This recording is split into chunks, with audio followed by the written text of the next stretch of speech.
अगर आपको अपनी जिंदगी में कोई दुख हो, कोई परेशानी हो, या आप किसी ऐसे रास्ते में फंस गए हो जिसके दो मार्ग हों और आपको समझ ना आ रहा हो कि कौन सा रास्ता चुनना चाहिए, तो आज का यह वीडियो आप लोगों के लिए खास होने वाला है। हमारे जीवन में अक्सर ऐसे क्षण आते हैं जब हम दुविधा में होते हैं और सही समय पर सही निर्णय नहीं ले पाते। ऐसे में श्रीमद् भागवत गीता के श्लोक में मनुष्य के जीवन की हर समस्या का हल छिपा है। भगवत गीता का उपदेश सुनते ही आपकी सारी परेशानियां एकदम से हल हो जाएंगी और आप बहुत शांत महसूस करेंगे। कहते हैं गीता को पढ़ लेने से या सुन लेने से आपके सारे जन्मों के पाप इसी जन्म में खत्म हो जाते हैं। भगवान श्री कृष्ण ने स्वयं अर्जुन को उपदेश दिया था, जो भगवत गीता के रूप में प्रसिद्ध है। भले ही ये ग्रंथ पुराना है, लेकिन आज के दौर में भी आपकी सारी परेशानियों का हल आपको दे सकता है। श्री कृष्ण कहते हैं, जब परमात्मा को आपसे प्यार होता है तो वो आपके लिए वही करते हैं जो आपके लिए अच्छा होता है, और तमाम लोगों को आपसे दूर कर देते हैं जो आपके काबिल नहीं होते। अपनी समस्याओं को कभी किसी के साथ साझा मत कीजिए, क्योंकि 80% लोग आपके उन समस्याओं की परवाह नहीं करते और बाकी के 20% लोग खुश हो जाएंगे कि आपके पास ये समस्याएं हैं। अगर कोई आपकी कीमत न समझ सके तो निराश मत होना, क्योंकि कबाड़ के व्यापारी को हीरे की परख नहीं होती। मौन और मुस्कान, ये दो शक्तिशाली उपकरण हैं। मौन कई समस्याओं को हल करने का एक तरीका है और मुस्कान कई समस्याओं से बचने का। कोई भी इंसान ऐसे ही अपने आप को नहीं बदलता। जिंदगी में कुछ हादसे ऐसे होते हैं जो इंसान को बदलने पर मजबूर कर देते हैं। जिंदगी एक बार मिलती है, ये बिल्कुल गलत है। सिर्फ मौत एक बार मिलती है, जिंदगी तो हर रोज मिलती है। श्री कृष्ण कहते हैं, करने दो जो आपकी बुराई करते हैं। ऐसी छोटी छोटी बातें तो सिर्फ छोटे छोटे लोग ही करते हैं। कमजोर इंसान तब रुकता है जब वो थक जाता है, और विजेता तब रुकता है जब वो जीत जाता है। खुद के लिए नहीं, उनके लिए कामयाब बनो जो आपको नाकामयाब देखना चाहते हैं। कभी कभी अपने बड़े सपने को किसी छोटी सोच वाले के साथ चर्चा मत करना, क्योंकि उसकी इतनी औकात होनी चाहिए कि वो आपके बड़े सपनों को समझ पाए। हर वक्त दूसरों की सफलता के बारे में जानने के बजाय खुद की सफलता के लिए काम करना शुरू कर दो। लोग कहते हैं प्यार अगर सच्चा होगा तो आपके पास लौटकर जरूर आएगा, लेकिन सवाल यह है कि प्यार यदि सच्चा होता तो आपको छोड़कर ही क्यों जाता। यदि आपको कोई छोड़ जाए तो चिंता मत करना, क्योंकि कई बार गलत लोगों को जाना पड़ता है ताकि आपके जीवन में सही लोग आ सकें। जो इंसान आपके शब्दों का मोल नहीं समझता, उसके सामने चुप रहना ही बेहतर है। कामयाबी के सफर में धूप भी काम आई, क्योंकि यदि छांव होती तो न जाने कब के सो गए होते। भरोसा बहुत बड़ी पूंजी है। खुद पर रखो तो ताकत, और दूसरों पर रखो तो कमजोरी। वो इंसान कभी आपकी कदर नहीं करेगा जिसके आगे आप हमेशा झुक जाते हैं।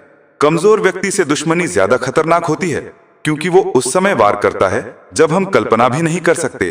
जिंदगी अक्सर नए रिश्तों की आहट से पुराने रिश्ते तोड़ देती है। रिश्तों की कदर भी पैसों की तरह ही करनी चाहिए, क्योंकि दोनों का कमाना मुश्किल है पर गंवाना आसान। किसी के दिल का दर्द समझना हो तो उसकी आंखों में देखो। दर्द चेहरे से छुप सकता है, लेकिन आंखों से नहीं। प्रेम सिर्फ अपने काम और ईश्वर से करो, क्योंकि दोनों कभी धोखा नहीं देते। रिश्ते का इस्तेमाल कभी मत करना, क्योंकि अच्छे लोग जिंदगी में बार बार नहीं आते। अदब सीखना है तो कदम से सीखो। जब भी चलती है सिर झुकाकर चलती है। किसी की भूल पर नाराज होने से पहले अपनी 10 भूलों को भी याद कर लेना चाहिए। पढ़ो, लिखो, लड़ो, हंसो, कुछ भी करो, लेकिन जो सपना देखा है उसे हर हाल में पूरा करो। आज के जमाने में किसी को यह महसूस मत होने देना कि आप अंदर से टूट गए हैं, क्योंकि लोग टूटे हुए मकान की ईंट तक उठा ले जाते हैं। असल में वही जीवन की चाल समझता है जो सफर में धूल को गुलाल समझता है। दिल के सच्चे लोग भले ही जीवन में अकेले रह जाते हैं, लेकिन ऐसे लोगों का साथ भगवान जरूर दे देते हैं। किसी का किया गया एहसान कभी भूलो मत, और अपना दिया गया एहसान कभी याद मत रखो, क्योंकि एक महान इंसान की यही पहचान है। जिंदगी में कभी किसी को बेकार मत समझना, क्योंकि बंद पड़ी घड़ी भी दिन में 2 बार सही समय बता देती है। जब भी आपको अपना परिचय खुद देना पड़े तो समझ लेना कि सफलता अभी दूर है। कभी कभी रिश्तों की कीमत वे लोग समझा देते हैं जिनसे हमारा कोई रिश्ता होता ही नहीं। कोई भी इंसान अपने आप को ऐसे नहीं बदलता। जिंदगी में कुछ हादसे ऐसे होते हैं जो इंसान को बदलने पर मजबूर कर देते हैं। जहां भी आपको लगे कि लोगों को आपकी जरूरत नहीं है, वहां खामोशी से अपने आप को दूर कर लेना ही समझदारी है। यदि आप अपने काम में व्यस्त हों और लोगों से बात नहीं कर पा रहे हों, तो लोग कहेंगे आप घमंडी हो। आप अपना काम करते रहो, वक्त उन्हें खुद गवाही देगा। परीक्षा हमेशा अकेले में होती है, लेकिन परिणाम सबके सामने आता है। इसलिए जिंदगी में कोई भी काम करने से पहले परिणाम के बारे में जरूर सोचना। जो आपको सिर्फ काम के समय याद करता है, उनके काम आप जरूर करो, क्योंकि वो अंधेरे में रोशनी खोजते हैं और वो रोशनी आप हो। जिंदगी के हाथ नहीं होते, लेकिन कभी कभी ऐसा थप्पड़ मारती है जो जिंदगी भर याद रहता है। आंखें चाहे कितनी भी छोटी क्यों ना हो, ताकत उनमें पूरा आसमान देखने की होती है। रास्ता पूछने से कभी शर्म नहीं करना चाहिए। क्या पता मंजिल का रास्ता वहीं से गुजरता हो जहां से आप बेखबर हो। रास्ते कभी बंद नहीं होते। अक्सर लोग हिम्मत हार जाते हैं। जब धन कमाते हैं तो घर में चीजें आती हैं, लेकिन जब किसी का दुआ कमाते हैं तो धन के साथ खुशी, सेहत और प्यार भी आता है। किसी भी व्यक्ति की सहनशीलता एक खिंचे हुए धागे की तरह होती है। सीमा से अधिक खींचे जाने पर उसका टूटना तय है। जिसकी आदत ही हमेशा बदलने की हो, वो कभी किसी का अपना नहीं हो सकता, चाहे वो इंसान हो या समय। अकेले रहना मुश्किल जरूर है, लेकिन कठिन रास्ते ही महान मंजिलों तक ले जाते हैं। धनवान बनने के लिए एक एक धन जोड़ना पड़ता है। श्री कृष्ण कहते हैं, अगर मेरा भक्त मौन रहकर सब कुछ सुन रहा है तो याद रखो, उसके मौन और विश्वास का उत्तर मैं स्वयं देता हूं। सिर झुकाओ तो केवल उसी के आगे जो तुम्हें किसी और के आगे झुकने नहीं देगा।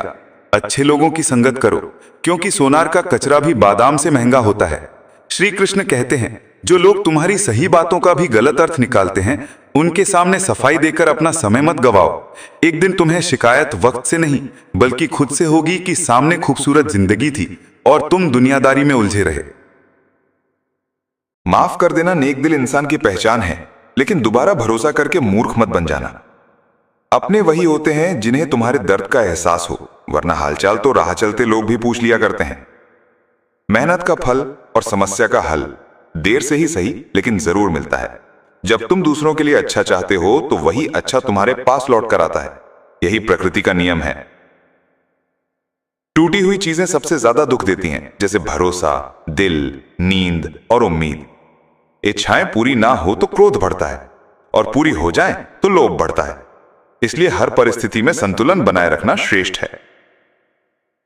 मदद लेने तो सब आते हैं, लेकिन जब तुम्हें मदद चाहिए तब शायद कोई नजर नहीं आता। श्री कृष्ण कहते हैं, अच्छा कर्म करो और भूल जाओ, समय आने पर उसका फल अवश्य मिलेगा। जिंदगी में चोटें नहीं खाना चाहते तो अकेले जीना सीखो। इंसान तब अकेले रहना सीखता है जब उसे एहसास हो जाता है कि अब साथ देने वाला कोई नहीं है। अकेले रहना और अकेले रोना कई बार इंसान को सबसे मजबूत बना देता है। जिस पर तुम सबसे ज्यादा निर्भर रहोगे वही तुम्हें सबसे ज्यादा दुख देगा। इसलिए अकेले चलना सीख लो। जरूरी नहीं कि जो आज तुम्हारे साथ है वो कल भी साथ रहेगा। अकेलेपन का भी अपना सुकून है, न किसी के आने की खुशी और न किसी के जाने का गम। सच्चे दिल वाले लोग भले ही अकेले रह जाएं, लेकिन भगवान का साथ उन्हें जरूर मिलता है। जिंदगी मुश्किलों से भरी होती है और उन मुश्किलों का सामना अकेले ही करना पड़ता है। समस्या यह है कि तुम उनके लिए भी समंदर पार कर जाते हो जो तुम्हारे लिए एक पुल भी पार नहीं करते। अपमान करके दुश्मन बनाने से बेहतर है प्यार से दोस्त बनाना। पेड़ पर नए पत्ते पत्थर लगे बिना नहीं आते, उसी तरह कठिनाइयों और संघर्ष के बिना अच्छे दिन नहीं आते। तुम्हारी राय बहुत मायने रखती है, वरना अगर तुम खामोश रहे तो लोग अपनी मनमानी करते रहेंगे। मूर्ख व्यक्ति अपना तो नुकसान करता ही है, साथ ही जो उसकी मदद करता है उसका भी नुकसान कर देता है। कहते हैं धर्म पैसों से बड़ा है, लेकिन मंदिर में जल्दी दर्शन करने के लिए ज्यादा पैसे देने पड़ते हैं। समय बदल रहा है, लोग बदल रहे हैं और जीने का तरीका भी बदल रहा है। कई लोग मजबूरीवश नौकरी या पढ़ाई के कारण अकेले रहते हैं, तो कुछ अपनी मर्जी से अकेलापन चुनते हैं। ऐसे लोग मेहनत से अकेले ही अपने सपनों को पूरा करते हैं। लेकिन कई लोग ऐसे भी हैं जो अकेलेपन को जेल की तरह महसूस करते हैं और उसमें उलझ जाते हैं। असल में अकेले रहना कोई आसान काम नहीं है, और इसका यह मतलब भी नहीं कि हमें अपने परिवार या दोस्तों से दूर रहना है। अकेलेपन की भी एक कला होती है। इसी कला को समझने के लिए आगे की यह कहानी है। एक व्यक्ति एक महान गुरुवर के पास आया और बोला, गुरुदेव, मेरे दुख का कारण क्या है? गुरुवर आत्मज्ञानी थे। उन्होंने कहा, चीजों से चिपक जाना, उन्हें पकड़ लेना और उनके पीछे भागना ही तुम्हारे दुख का कारण है। वो व्यक्ति बोला, गुरुदेव, आपने मेरी समस्या हल कर दी, धन्यवाद। पर 1 महीने बाद वही व्यक्ति फिर लौटा। इस बार बहुत दुखी था। बोला, गुरुदेव, मैंने आपकी बात मानी, सब छोड़ दिया, परिवार, रिश्तेदार, मित्र, सबको छोड़ दिया। शुरू में अच्छा लगा, पर फिर उनसे दूर होकर और भी दुख हुआ। आपने मुझे गलत सलाह क्यों दी? गुरुवर मुस्कुराए और बोले, तुम्हें लगा कि तुमने सब छोड़ दिया, पर असल में तुम उन्हें मन में लेकर भागे। सुख और दुख बाहर से नहीं आते, सब मन में ही बसे होते हैं। जब तुम दूर भागे तो मन उन्हें पाने की कोशिश करने लगा और तुम्हें और पीड़ा हुई। व्यक्ति बोला, तो क्या मैं हर हाल में दुखी सहने आया हूं? गुरुवर हंसे और बोले, हां, यह सत्य है कि जीवन में दुख है, पर याद रखो, दुख के पार सुख है और सुख के पार फिर दुख। यही चक्र है। फिर बोले, पर एक उपाय है, सबके साथ रहो लेकिन भीतर से अकेले रहो। और उन्होंने उसे मेले में ले जाकर आंखें बंद करने और सिर्फ आवाजों पर ध्यान लगाने को कहा। जैसे ही उसने ध्यान केंद्रित किया, उसे भीड़ के बीच भी गहरा एकांत मिला। गुरुवर बोले, यही है रहस्य। साथ रहो सबके, पर भीतर से अकेले रहो। जिसने ये कला सीख ली, उसे कभी दुख नहीं होता। तो दोस्तों, इस भाग से भी हमें यही सीख मिलती है कि अकेलापन कोई कमजोरी नहीं, बल्कि जीवन जीने की ताकत है। अगर हम भीतर से मजबूत और संतुलित रहना सीख लें, तो कोई दुख हमें कभी हरा नहीं सकता। हम मिलते हैं एक नए वीडियो के साथ। तब तक के लिए धन्यवाद।